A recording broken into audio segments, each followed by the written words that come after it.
हो तू न संभाले तो हमें कौन संभाले, हो तू न संभाले तो हमें कौन संभाले।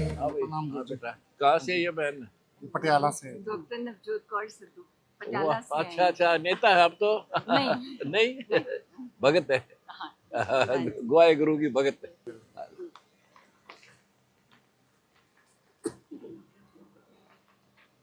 लो। आपका स्वागत करते हैं यहाँ पहुंचने पर। आपने हमारा मनोबल बढ़ाया, हिम्मत बढ़ाई। ऐसे देवी के स्वरूप आपका, तो यहाँ आने पर हमें बड़ी खुशी होती है। हाँ जी। मुझे तो आपके पास जेल आना था, फिर भगवान जी ने मेरी सुन ली, आपको बाहर बुला दिया। आपकी दुआएं ले आई मेरे को बाहर। हाँ, मिलना यहाँ मिलना है, वहाँ तो फिर तो दूसरी बात थी। हाँ जी, हाँ जी। बहुत अच्छा। और कैसे आना हुआ? आपका आशीर्वाद लेने आई ना। अच्छा, ठीक भक्ति है। सबसे ऊपर है, सेवा उसके हाँ, साथ साथ हाँ, बात है, भक्ति। बाकी है ही नहीं। हाँ, नर सेवा नारायण सेवा, और भक्ति तो प्रथम है। हाँ जी, बिल्कुल। हाँ, भक्ति बिना तो क्या। दोनों चीजों के लिए आशीर्वाद लेने आई हूँ, बाकी तो बाई प्रोडक्ट्स हैं। हाँ, बाई प्रोडक्ट।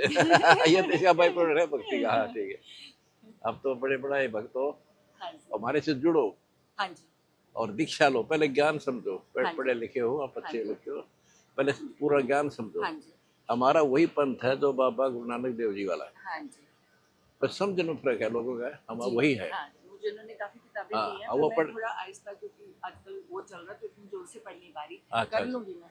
अब वैसे वीडियो वगैरह सुन लो अब मैं हमारे, सुनती हूँ। उससे हाँ जी। अथवात मिल जाएगा आपको। पढ़ने के बजाय उससे ज्यादा जो वीडियो हमारी हाँ जी, वो हाँ जी, देखो। वो हाँ, डाउनलोड वो दे दी थी, दे दो मैंने, इनको। शेयर कर हाँ, दिया। ठीक है, बहुत अच्छा।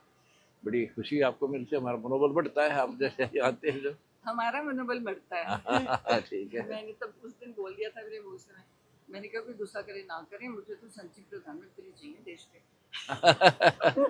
नहीं, हम तो अब सेवा की फालतू पड़ेंगे मंत्रियां देते हैं।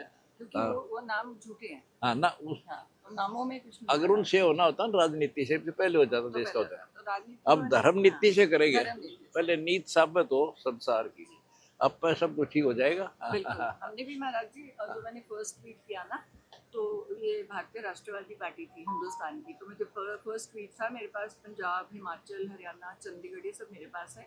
पहले पंजाब में इलेक्शन है, तो हमने एक ही लिखा कि कहते तुम क्यों आए हो। मैंने कहा मैं आत्मा जगाने आई हूँ, बस। तुम्हारी आत्मा मर चुकी है। मर चुके बिल्कुल। क्योंकि अगर तुम लोग अपनी आत्मा नहीं जगाओगे तो तुम सही रास्ते पे जा ही नहीं सकते। अगर आत्मा जगा लोगे तो हर काम अच्छा होगा, आपसे बुरा काम होगा ही नहीं। होगा ही नहीं। हाँ, पहले पिछले इतिहास देख लो, राजा लोग धार्मिक होते थे, जनता की घूम घूम कर दुख पूछा करते थे। बिल्कुल। ईब द्वार पर जाए तो नहीं सुनते जनता की राजनेता। मैं भी एमएलए थी, मैं साइकिल पे 5 घंटे जाती थी, हाँ, बहुत कमाल है फिर ताकि तो। कोई भी पकड़ के ले जाए। हाँ, कोई बात करो, हाँ ठीक जी। है। ये होते राजनेता, ऐसे होने चाहिए। बिल्कुल। आपका धन्यवाद यहाँ पहुँचने पर। अच्छा, ठीक है। बेटी है, ये शरीर की बेटी है, ये मेरी प्यार की बेटी है। आते भी आप भी हमारी बेटी हो, आगे आशीर्वाद।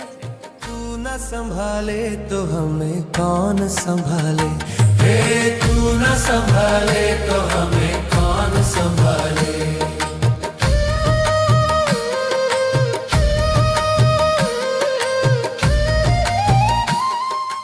आज हमारे साथ हो रही है एक खास मुलाकात।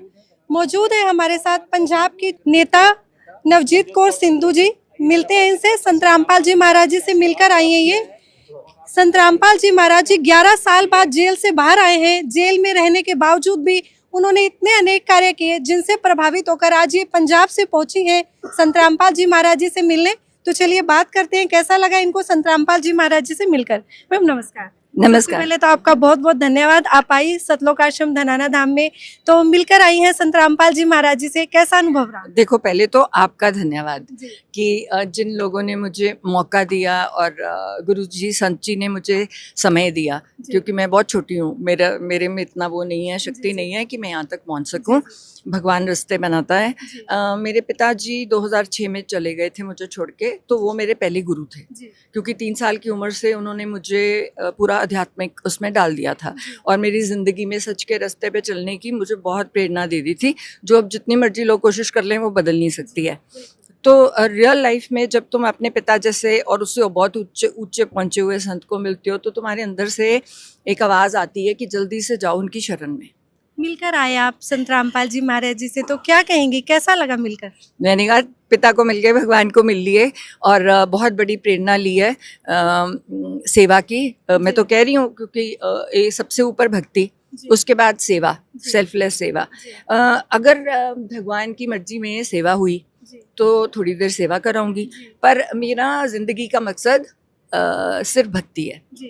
भक्ति के सिवाय कुछ नहीं है। सेवा मैंने 62 साल की उम्र हो गई है मेरी, बहुत गायनी ने में की, आज तक करती आती हूँ। और जो लोग सेवा करते हैं यहाँ बैठे हुए तो सेवा ही हो रही है, तो उसमें कहीं जाने की ज़रूरत नहीं। जो इंसान मानता है कि उसको सेवा करनी है वो कहीं भी सड़क पे खड़ के सेवा कर देता है, तो बहुत बड़ी प्रेरणा होती है हम जैसे लोगों के लिए।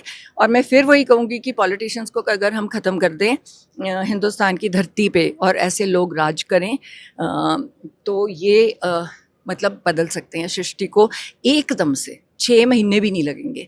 और मैं सब बच्चों को, सबको यही कहती हूँ कि तुम ये गलत मार्ग जो चुन के इधर उधर भटक रहे हो, संतों की श्रेय में जाओ ताकि तुम्हें समझ आए कि ज़िंदगी जीनी कैसे है। अगर हमने ज़िंदगी जीनी नहीं सीखी तो हम ये हमारा जन्म किस काम का?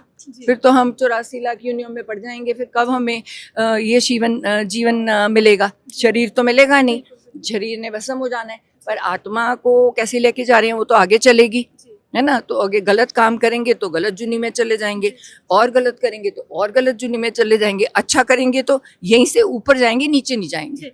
देखिए 11 साल बाद आए हैं संत रामपाल जी महाराज जी जेल से रहकर, और जेल में भी रहकर उन्होंने अपनी सेवाएं, अपनी मानवता की सेवा करना रोका नहीं। मतलब खुद चाहे कैसे भी रहे लेकिन समाज की मदद करी, भूखों को भोजन पहुंचाया।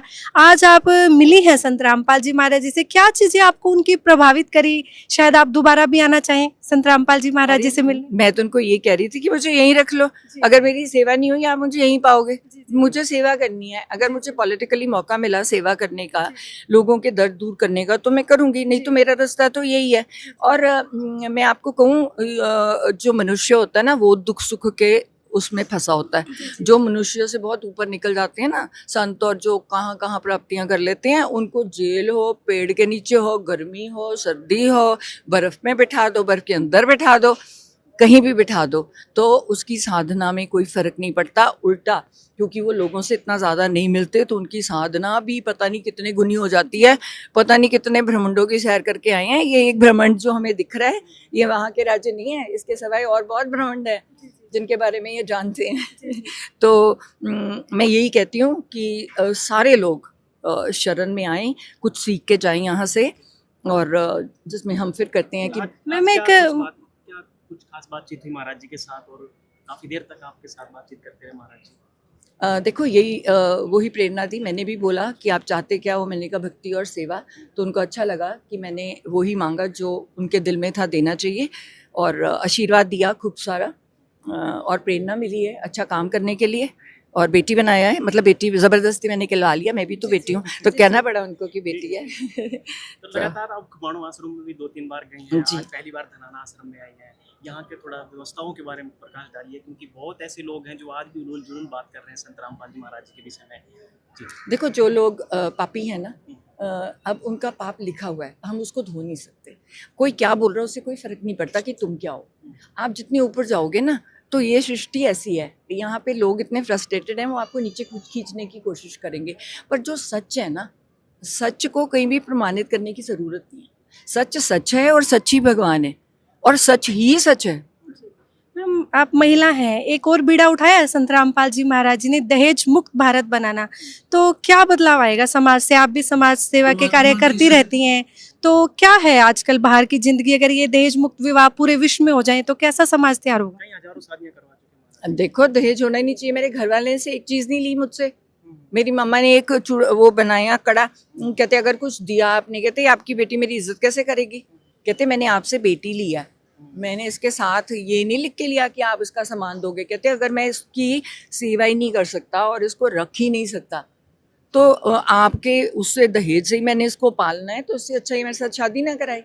तो जो लोग इस सोच पे हैं, तो ये बहुत बड़ी प्रेरणा है, क्योंकि वो इंसान लालच में आ जाता है। जो इंसान को लालच में आना नहीं चाहिए, क्योंकि आपको सब कुछ मिल गया, आपकी अर्धांगिनी आपके घर को चलाती है, आप अर्धांगिनी की किस्मत का खाते हो। जो इंसान अपनी बीवी की इज्जत करता है, उसे अपने से ऊपर जाके उसकी सेवा करता है, उसका ख्याल रखता है, उसी घर में शांति होगी, उसी घर में भगवान सब कुछ देगा, क्योंकि वही लक्ष्मी माइयाँ हैं, वही सरस्वती माइयाँ हैं। और मैं तो कहती हूँ बेटियाँ ही बेटियाँ, बेटियाँ ही बेटियाँ हों, क्योंकि आजकल की जो बेटियाँ हैं ना, वो लड़के से बहुत अच्छी है। आपने संत रामपाल जी महाराज जी से भी कहा कि मुझे बेटी कही, और उन्होंने बेटी आपको कह दिया, और आप देश की भी बेटी हैं। लगातार हर उन बेटियों के साथ अत्याचार हो रहे हैं, भ्रूण हत्याएं हो रही हैं, तो क्या लगता है जो आज भी संत रामपाल जी महाराज जी का अगर ऐसे ही कारनामा चलता रहा तो जल्दी ही धरती स्वर्ग के समान बनेगी? आप क्या मानते हैं?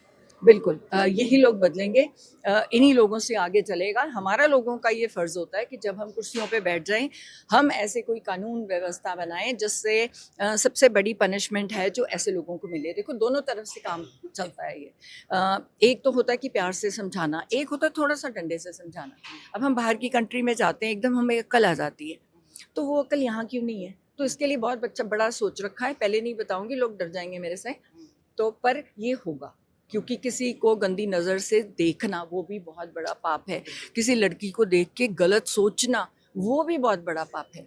मतलब आगे करना तो खैर बहुत ही बड़ा पाप है। जब किसी इंसान को ये समझाया गया कि ये तू सीधा नर्क का रास्ता खोल रहा है, और नर्क ऐसा होता है। मैम, आप पेशे से डॉक्टर भी हैं, और डॉक्टर जो होता है उसकी एक ही भाषा होती है कि जो भी होता है मेडिकल साइंस करती है, भगवान नहीं होता है। लेकिन यहाँ पर बहुत ऐसे उदाहरण हैं, अगर गिनती की जाए तो मेरे हिसाब से तो हज़ार तो नहीं लाखों उदाहरण ऐसे हैं, क्योंकि करोड़ों की संगत है संत रामपाल जी महाराज जी की, जिनके लाइलाज बीमारी जैसे कैंसर हो गया, एड्स जैसी ठीक हुई है। तो क्या मानती हैं, डॉक्टर हैं आप, थोड़ा कुछ संत रामपाल जी महाराज जी के विषय में क्या मानती हैं? डॉक्टर एक जरिया है, डॉक्टर भगवान नहीं है, डॉक्टर हीलर नहीं है। डॉक्टर एक जरिया है जो भगवान की एनर्जी लेता है यहाँ से और आगे देता है। अगर वो अपने आप में मैं ले आई, मैं ठीक कर रहा हूँ, तो वो गलत है, वहीं आपकी एनर्जी ब्लॉक हो जाती है। और जो इस बात को याद रखे कि भगवान ने तुझे चुन के, अपने खास बंदों में चुन के तुझे सेवा के लिए डाला है, पर ये वाला हाथ और ये वाला हाथ भूलना चाहिए। क्योंकि जब भी बड़ा वो खुश होके कहते थे ना, आज यार 3 बच्चे थे, मैंने कर लिया, अगले दिन ऐसा चपेड़ा पड़ता था ना, फिर वहाँ कहना पड़ता था, ये भगवान भगवान तू ये बचा ले बचा ले बचा ले बचा ले। वो भगवान हर बात पे रियलाइज कर देता है, उसी का नाम है, जिसको वो चाहता है वो ही ठीक होता है। तुम एक जरिया हो, तो जो जरिया भी भगवान ने भेजा है कि जिसकी लिखी होती है, हम उसमें एक दान कर देते हैं, थोड़ा सा हमारा हल्का सा हो जाता है कि हम उसमें अपना योगदान डाली। मैम, मेरा ये प्रश्न रहेगा कि आप एक नेत्री भी हैं, और जैसे कि संत रामपाल जी महाराज जी ने अन्नपूर्णा मुहिम चलाई है, नारा दिया है रोटी कपड़ा शिक्षा चिकित्सा और मकान, उसके साथ बाढ़ राज सेवा अभियान, और अब जो चलाया है जो किसान और मजदूर बचाओ अभियान, यानी ये सारे अभियान चलाकर संत रामपाल जी महाराज सत्युग जैसा माहौल बनाना चाहते हैं। आपको लगता है कि नेताओं की भी सहायता कर रहे हैं संत रामपाल जी महाराज, अर्थात राजा और प्रजा दोनों की मदद कर रहे हैं? मैं तो भी यही कह के हटी हूँ कि जितने उधर नेता आए हैं, जिनको मेरे साथ लड़ना पड़ेगा, जिनको मैंने कहा है कि ये मेरी नेतागिरी नहीं है, इस बार मेरी एक स्पिरिचुअल रेवोल्यूशन है, जहाँ मैं चाह रही हूँ कि हर इंसान अपनी आत्मा को जगाए। और जिनकी अभी जागी नहीं हुई है, तो मैंने पहले ही कह रही हूँ कि ट्रकों बसों भेज के यहाँ भेज देंगे। जब संत जी क्लियर कर देंगे कि ये बंदे अब हो गए हैं, उनको हम वापस ले जाएंगे। क्योंकि वैसे भेड़िए जो ऐसी सीटों पर बैठ जाते हैं, उनका नुकसान है।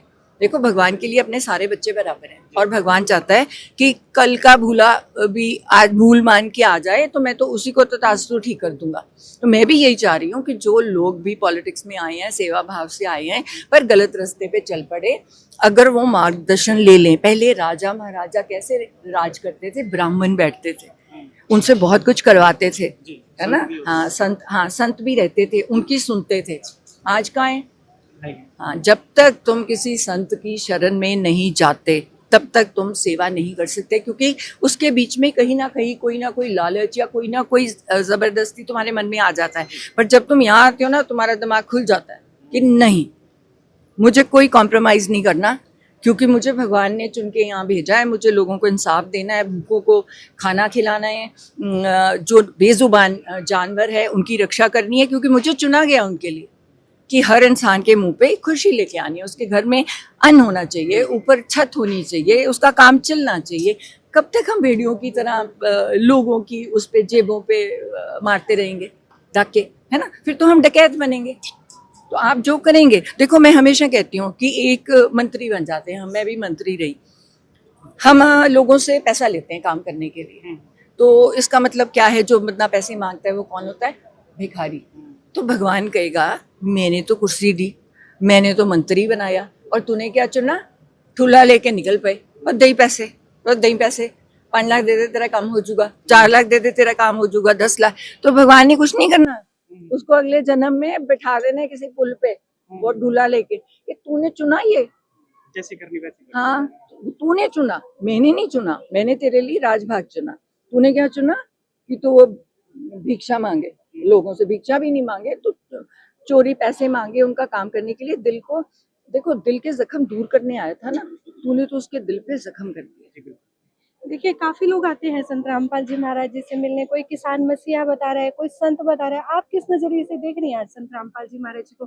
कई लोगों का कहना है कि वो भगवान है, कैंसर तक की बीमारी ठीक हो रही है लोगों की। तो आप जब मिली, आपके अंदर अब फिलहाल क्या भावना है, कैसे देख रही हैं? देखो, मैं तो पहले दिन से मेरी एक ही भावना आई है कि भगवान को कई बार सृष्टि पे खुद जन्म लेना पड़ता है। वो बहुत खुश हैं अपने लोगों में, पर कई बार उनको इंसान बन के, इंसान के जामे में आना पड़ता है लोगों को जागरूक करने के लिए। नहीं तो ये कलयुग जैसे चल रहा है, काट काट के हम खा रहे हैं, तो ये ठीक कैसे होगा? मैं आपको क्लीन वर्ड्स में बता चुकी हूँ कि मेरी सोच उनके बारे में क्या है। तो दर्शकों, ये थी पंजाब की नेता नवजीत कौर सिद्धू जी, जिन्होंने आज विचार साझा किए अपने संत रामपाल जी महाराज जी से मिलकर। ये भी संत रामपाल जी महाराज जी को भगवान बताने लगी हैं, क्योंकि उन्होंने ऐसे नेक कार्य किए जो ना तो आज तक कोई संत कर पाया, ना कोई सरकार कर पाई। आप ऐसे ही लगातार हमारे साथ बने रहिए, देखते रहिए ऐसे न्यूज़। धन्यवाद।